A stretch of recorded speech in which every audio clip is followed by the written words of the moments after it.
You ask Tiger to calculate. This deals with linear inequalities with one unknown. The final result is j greater than 2. Let's solve it step by step. Group all constants on the right side of the inequality. Add 9 to both sides.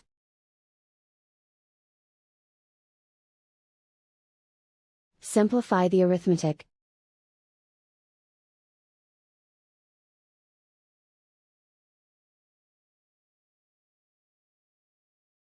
Isolate the j.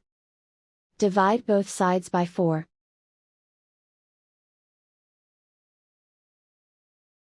Simplify the fraction.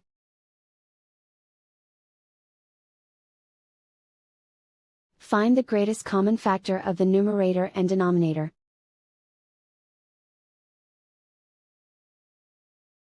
Factor out and cancel the greatest common factor.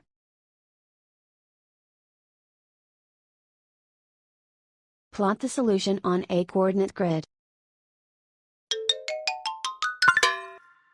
And so the final result is j greater than 2.